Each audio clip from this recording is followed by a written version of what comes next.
Harga telur dan ayam potong di pasar tradisional mengalami kenaikan. Salah satu faktor yang diperkirakan menjadi penyebab kenaikan harga telur ayam ras adalah menurunnya produksi telur ayam di peternak ditambah penerimaan dana PKH.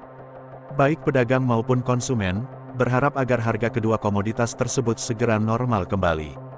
Harga komoditas telur ayam belakangan ini mengalami kenaikan harga hingga mencapai Rp30.000 per kilogram. Di beberapa daerah harganya bahkan bisa lebih dari Rp30.000 per kilogram. Dan situasi ini tentu saja sangat meresahkan masyarakat. Saat memantau harga sembako di Pasar Al-Mahirah, Banda Aceh, pekan lalu, Menteri Perdagangan atau Mendak Zulkifli Hasan menyebut penyebab kenaikan harga telur ayam hingga Rp30.000 per kilogram dikarenakan Kementerian Sosial Kemensos membeli telur dalam jumlah banyak untuk dibagikan kepada masyarakat. Pembelian telur dalam jumlah banyak itu membuat permintaan naik, yang pada akhirnya mengakibatkan lonjakan harga. Mendak Zulkifli, telur itu kenapa mahal? Karena ada program dari Kemensos dalam pembagian sosialnya, dalam bentuk telur. Jadi ada satu waktu mesannya itu banyak sekali, sehingga harga naik.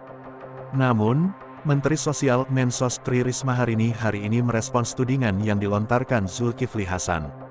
Risma mengatakan, pihaknya tak pernah menyalurkan telur ayam dalam program bantuan sosial, Bansos. Mensos Risma, yang jelas saya enggak bantu telur, karena tidak mungkin. Bagaimana cara membagikan telur kepada jutaan penerima, pecah telurnya sampai sana. Jawab Risma kepada wartawan. Menurut Risma, tudingan itu tidak masuk akal, sebab jumlah warga miskin penerima bantuan program sembako, atau bantuan pangan non-tunai BPNT, ada 18 juta orang. Jika satu orang mendapat 1 kilogram telur saja, tentu jumlah telur yang dibutuhkan sudah 18 juta kilogram. Risma mengatakan, pihaknya selama ini menyalurkan bansos sembako dalam bentuk uang.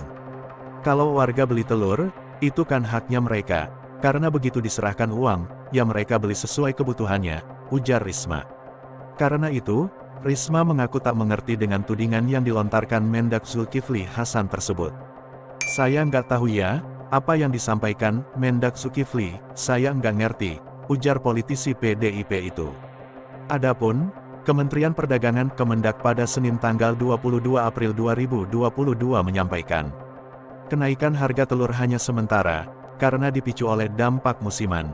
Sekretaris Direktorat Jenderal Perdagangan Dalam Negeri, Kemendak, Isi Karim mengatakan, berdasarkan pemantauan Kemendak, harga telur ayam ras saat ini naik signifikan hingga 5,12% dari bulan lalu menjadi Rp30.800. Kenaikan ini disebabkan oleh peningkatan musiman, permintaan yang naik akibat maraknya perayaan kemerdekaan di bulan Agustus. Di sisi lain, bulan ini pemerintah juga merealisasikan bantuan sosial secara serentak di Pulau Jawa. Alhasil, permintaan terhadap telur mengalami kenaikan tinggi. Sementara penyesuaian produksi telur relatif tidak bisa cepat, karena perlu waktu 4-5 bulan, katanya menambahkan. Terlepas dari dampak musiman itu, Isi menekankan, industri peternakan layar secara umum menghadapi tekanan biaya produksi yang masih tinggi. Situasi itu berdampak pada kapasitas produksi agregat, peternak yang belum dapat kembali kepada kondisi seperti sebelum pandemi. Dengan tantangan itu, permintaan produk unggas beberapa waktu terakhir kerap kali naik turun. Berdasarkan panel harga Badan Pangan Nasional, rata-rata harga telur ayam ras secara nasional hingga saat ini sebesar Rp29.220. Tren harga mengalami kenaikan sejak pekan lalu. Kemendak menilai, kenaikan harga telur akan bersifat temporer, dan menjadi berkah bagi peternak telur di bulan kemerdekaan. Holding BUMN Pangan, Idefood tak menampik persoalan harga telur ayam ras yang selalu fluktuatif sepanjang tahun. Direktur Utama Idefood, Frans Marganda Tambunan pun mengatakan, kenaikan harga telur setiap tahun bahkan terjadi 3 hingga 4 kali. Ini PR untuk komoditas, bahwa kita belum punya kestabilan produksi dan harga. Frans menuturkan, salah satu sumber masalah harga telur, maupun komoditas lainnya, yang kerap berfluktuasi akibat tidak adanya integrasi rantai dari hulu ke hilir. Dari saat proses produksi, pasca panen, hingga di tingkat konsumen.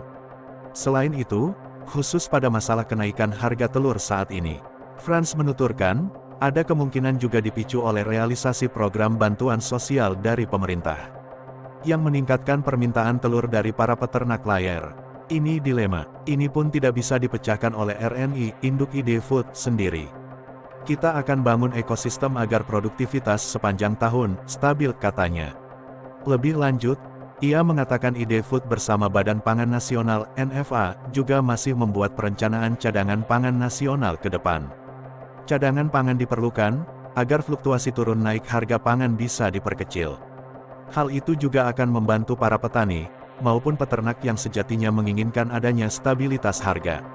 Namun di sisi lain, ia meminta masyarakat agar memahami bahwa kenaikan harga telur yang terjadi ini tidak selalu karena peternak sedang mengambil keuntungan tinggi.